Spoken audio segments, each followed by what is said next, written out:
Impaayerrii fi Federaalli hagamuu tokko isa kaan irra filatamaa ta'ee dhiyaachuuf yaalu mana hidhaa sabootaa ta'uu jalaa hin miliqan. Kanaaf lamaan keessattuu sabi tokko bilisummaa fi birmadummaa dhugaa gonfachuu hin danda'u. Impaayerri finna abbaa irreeti. Kanaaf bilisummaa irraa eeggachuun hin danda'amu. Federaalli ammoo sanarra haga ta'e of fooyyessee dhiyaachuuf yaale. Dhimmoota jajjaboo akka waraanaa fi nagaa, hariiroo alaa, maxxansaa fi bulcha maallaqaa kanneen kana fakkaatan yoo ta'e malee Finnooti federaalaa bilisummaa fi birmadummaa ofii akka hin sarbamne falma. Hariiroon aangoo federaalaa fi finnoota wal bulchuu fi of bulchuu, chaartira waloo, barruun qab aangoo fi mirgoota qaamota lamaanii tarreessu heera waliin tumataniin masakama.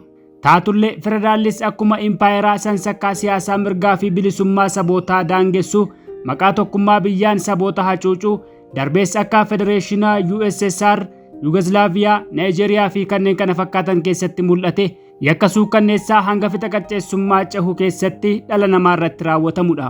Hariiroon qooda fudhattoota federaalaa tumaa heeraan waan gudunfameef qofa bilisummaa, birmadummaa fi mirgi ilmoo namaa eeggitii amanamaa argate nama hin jechisiisu.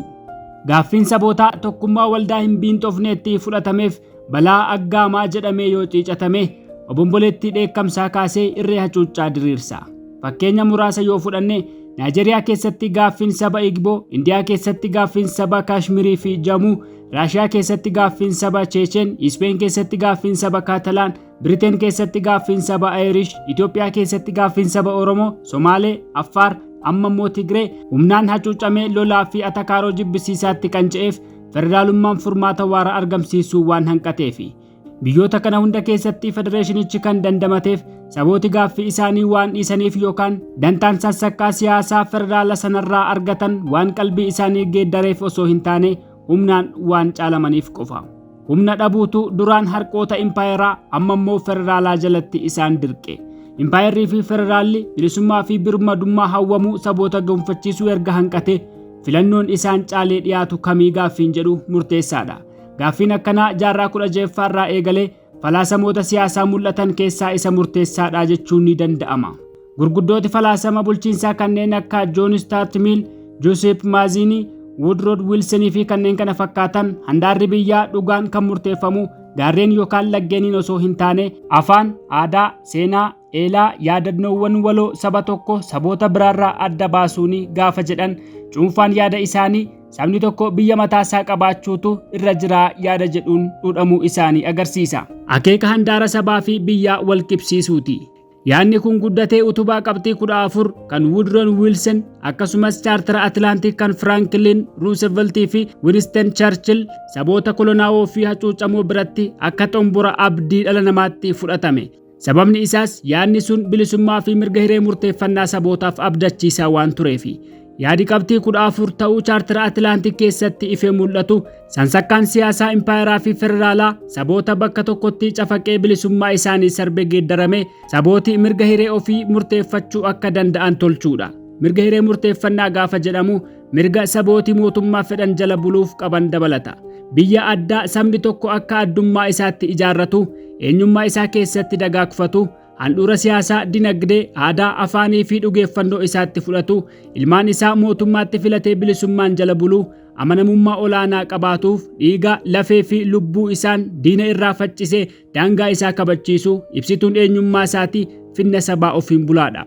Finni sabaa kan saba addaa tokkorraa addatti ijaaramu finna uummataati. Bilisummaa fi birmadummaa, haqaa fi kabajii mirga ilmoo namaa olaanaan finna sabaa qofa keessaa argama.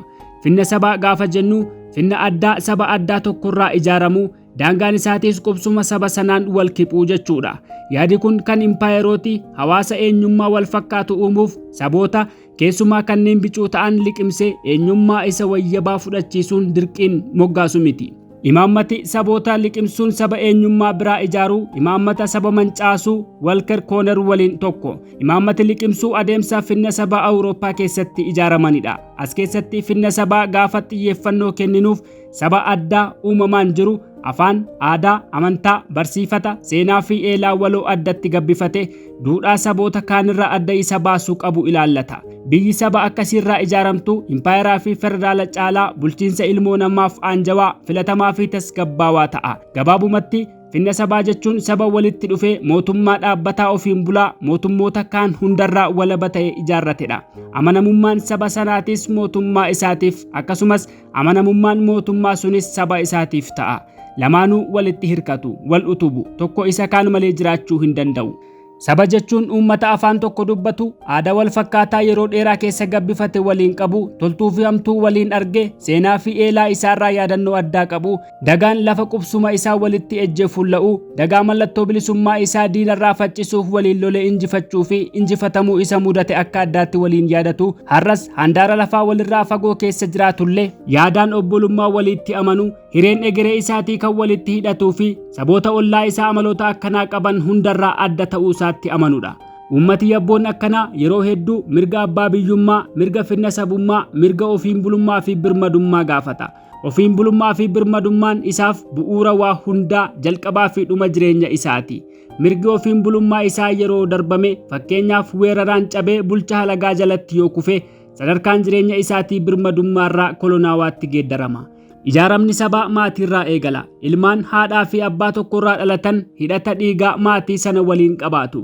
Dirqamni isaanis dantaa maatichaa eeguudha. Obbolaa lamaan qabeenyaa fi bu'aa adda addaa qe'ee sanarraa argamu irratti wal dhabuu fi dhaabbataan walitti inaafuu malu. Sun garuu diina qe'ee sana diiguu fi balleessuu dhufu duratti gargar isaan hin baasu.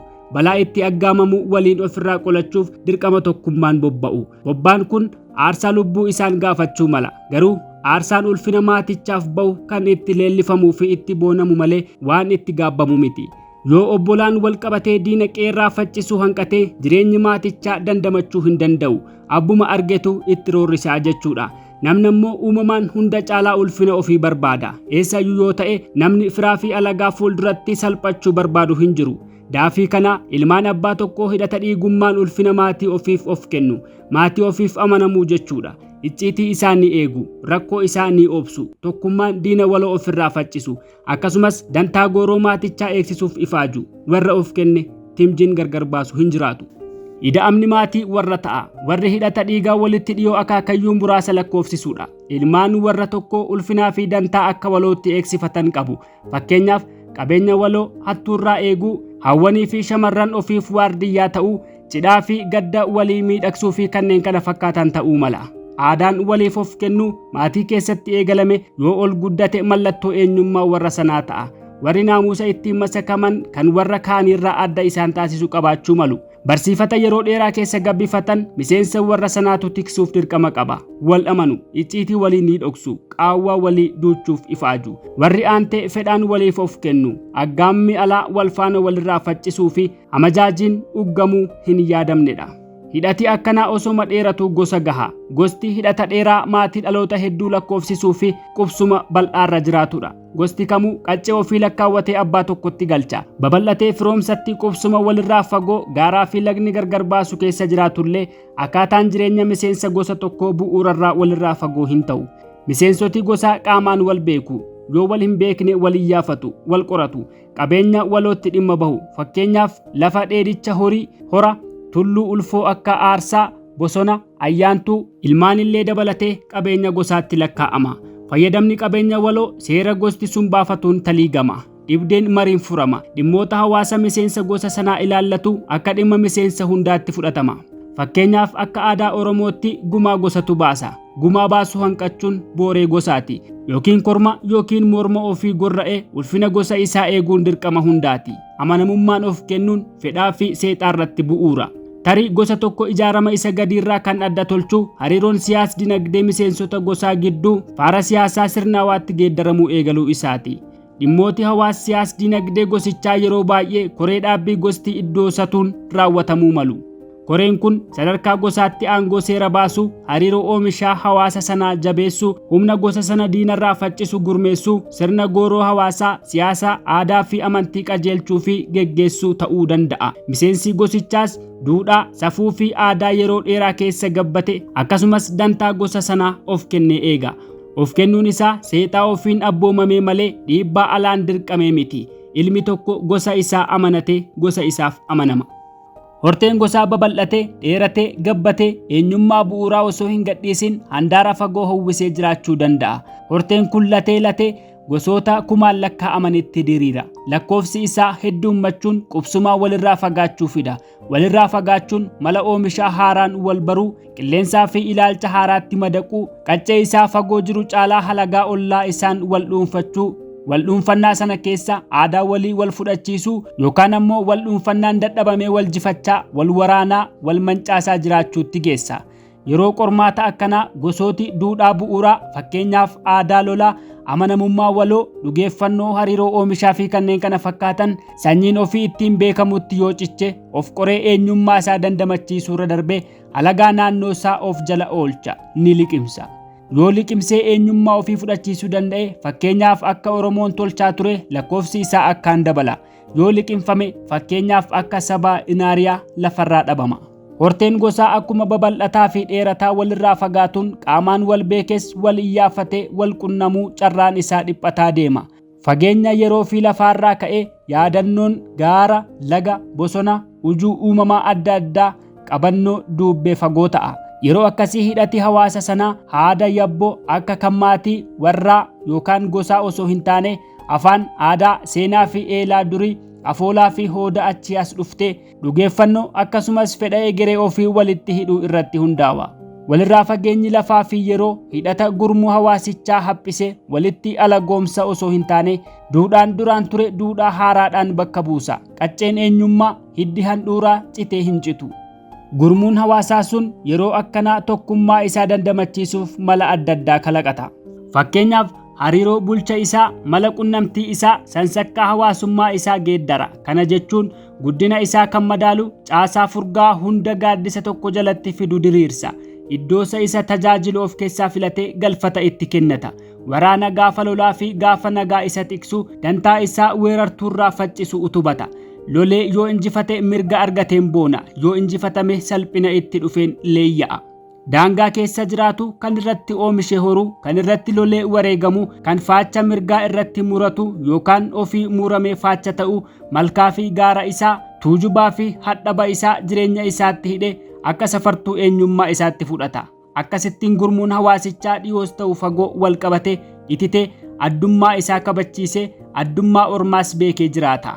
Yeroo kana gurmuun hortee gosootaa hedduu sun saba ta'a. Gabaabumatti sabni gurmuu hundee maatiirraa latee damee hedduutti dagaagedha. Tuutni sabootaa akka Oromoon beekutti walitti ida'ame macca lafaa ta'a. Caasaa ijaarama gurmuu hawaasaa keessaa sabni gurmuu ititaa fi bilchaataadha. Eenyummaan isaatis dhawaataan adeemsa keessa hundee godhata.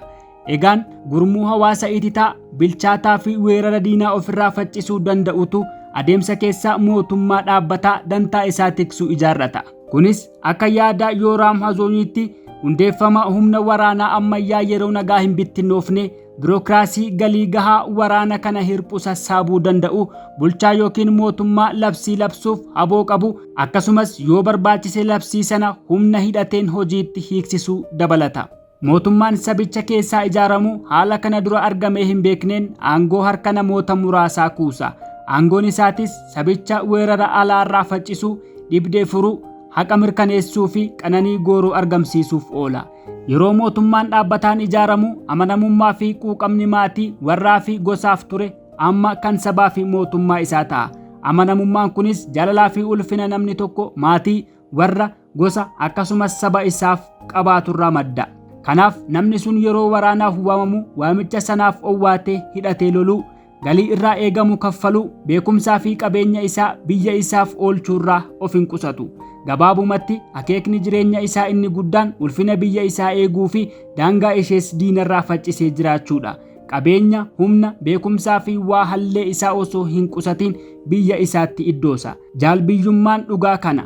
Biyya isaa dureettis taatu hiyyeetti, jabduus taatu laaftuu, guddoos taatu xiqqoo, qaroomtuus taatu doofaa, gammoojjii kuusaa awwaaraa yookaan baddaa tuullaa cabbiis taatu ni jaallata, ni leellisa. Alaabaa ishee mirmirsa, aasxaa ishee kudhaammata, mallattoo isheetiin boona. Biyyoo biyya isaa kan handhuurri isaa keessatti awwaalame akka waan foon qaama isaatii achirraa dhandhonameetti fudhata. Kana hunda yeroo of kennu jaalala gooda onnee isaa keessaa madduun malee afaan qawwee abbaa irree tokkoon dirqisiifamee miti yookaan olola fakkeessaa fi dantaa calaqqisuun raateffamee miti.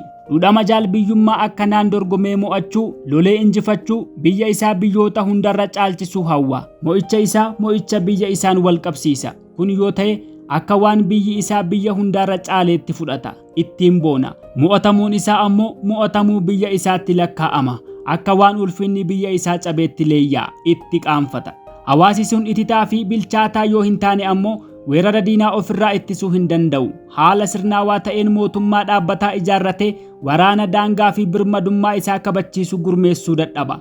Keessoo isaattis tokkummaa kaayyoo hin qabaatu. Inuma bu'aa xixiqqoo irratti wal atakaaree nageenya ofii goola. Sabni sun hagamillee saboota kaan hundarra kan adda isa taasisu afaan, aadaa, seera, barsiifata, dhugeeffannoo, seenaa ka'uu fi kufuu, hooda achi as dhuftee fi kanneen kana fakkaatan addatti qabaatu qabeenya isaa qaalii kana humna siyaasaa dantaasaa aggaammii alaarraa faccisuu fi dhaabbataan dandamachiisu as baafachuutu isa rakkisa. Kanumaanis weerartuu alaa jalatti kufee cabuu, gabroomuu, kolonaawuu, qabeenya ofii saamamuu, aadaa fi afaan ofii shaakaluu dhorkamuu, walumaa galatti namummaan cabe, waa hallee dhabe akka fedha koloneessaa sanaatti jiraachuuf dirqama. Sabni qabeenyi isaa yeroo saamamuu, ilmaan isaa waan isaan hin feene raawwachuuf yeroo dirqisiifaman, afaan ofii dubbachuu yookaan sirna amantaa ofii raawwachuu yoo dhorkaman, ilmaan ofii sun fedha koloneessaa guutuu yeroo didan, yoo ajjeefaman, yoo hidhaman, yoo kurkurfaman, yommuu dararaman, hadhaaxoo fooroorroo halagaa unachuuf yoo dirqaman, sabni sun gabrummaa ijibbaachisaa jalatti roorrifamaa jiran. Namni saba kanarraa dhalatu yoo gadi galoo hin taane roorroon akkanaa kallattiin irra gahuu baatullee akkuma waan isarra gaheetti fudhata. Miseensi saba sana miira hadhaa hacuuccaa qooddata. Fagoos jiraatu dhihoo, beekaas ta'uu doofaa, guddaas ta'uu xiqqaa, abjuu fi gaggabni isaa bilisummaan harqoota gabrummaa jalaa obbaafachuudha. Hadhaa roorroo obbaafatee gammachuu bilisummaa dhandhamuu hawwa. Hawwii kanaan of aangomsuu, of irroomsuu, mootummaa ofii jalatti akka fedha ofiitti daandii jireenya ofii qajeelfachuu, saba yookaan impaayera yookaan abbaa irree alagaa kamiifuu osoo hin gugguufiin of danda'ee jiraachuu barbaada. Sabni tokko gammachuu fi qananii dhugaa kan argatu impaayera, abbaa irree yookiin sansakkaa siyaasaa gowwoomsaaf calaqqisuu kan akka federaalaa jalaa bahee guutummaatti mirga ofiin bulummaa isaa yoo gonfate qofa.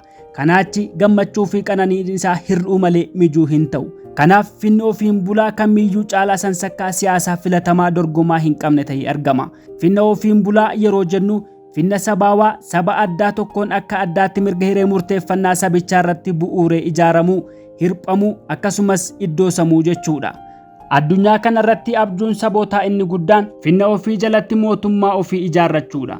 Waraana addunyaa tokkoffaa fi lammaffaa booda gaaffiin golee hundaa dorrobee sansakkaa siyaasaa dulloomaa babal'achuu, dhiibbachuu, lafa fagoo deemanii koloneessuu irratti hundaa'ee impaayeroonni diigamanii finnooti sabaa ofiin buloo birmadoo fi of danda'oo ta'an kaayyoo naamusaa mirga hiree murteeffannaatiin akka dhalataniifi. Cubbuu fi abaarsa impaayerri dhala namaatti fiderraa of qulqulleessuun kan danda'amus mirga bu'uuraa kana kabajuuni. Akeeka kana liberaalonni fakkeenyaaf Woodrow Wilson akkasumas sooshaalistoonni fakkeenyaaf Vladimir Lenin galma adda addaatiif ta'uun beekamullee lapheerraa ofitti fudhatanii awwaala impaayerotaa irratti finnooti ofiin buloon akka dhalataniif gumaacha olaanaa qabaatan. Yaaddoo waraana barbadeessaa diddaan hacuuccaa kaasurraa obbaafachuuf bilisummaa sabootaa mirkaneessuu caalaa abshaalummaa fi qajeelummaan hin jiru. Aardiin Awurooppaa waraana addunyaa lammaffaa booda nageenya amansiisaa argachuu kan dandeesseef gaaffii sabootaaf gurra ergistee dhalachuu finna sabaa hedduu waan hayyamteefi. Golee biraa bakka eebbi kun sabootaa hin qaqqabin fakkeenyaaf Afrikaa, Eeshiyaa, Giddugala Bahaa keessatti waraana barbadeessaan itti fufee guddina siyaasaa, dinagdee fi hawaasummaa gaadi'uu irra darbee yakkoota suukkanneessaa akka fixa qacceessaa dhalche. Waraana Afrikaan ittiin xiqqaatte akkasumas salphatteef sababa guddaan takkaahuu koloniin hundeerraa diigamee fakkeenyaaf akka Itoophiyaa keessatti mul'atu biyyooti ofiin buloon fedha sabootaa irratti hundaa'ee dhalachuu hanqachuu yookaan daangaa koloneessaan saboota adda addaa walitti cafaqee sararee yookaan saba tokko fedha isaan ala kolonii adda addaatti hire akkuma jirutti fudhachuudha. Daangaa koloneessaa akka sabootaaf ta'utti irra deebi'anii sararuu hanqachuun gaaga'ama guddaa aardii kanatti affeere. ammallee nageenya amansiisaa Afrikaatti fiduun yoo barbaadame daangaa kolonii irra deebi'anii sararuun geeddarama hundee qabeessa argamsiisuuf ifaajuudha. Kun warraaqsa guddaa gaafata. Sabootis akka addummaa isaaniitti mirga addatti mootummaa finna ofii ijaarrachuu qabu.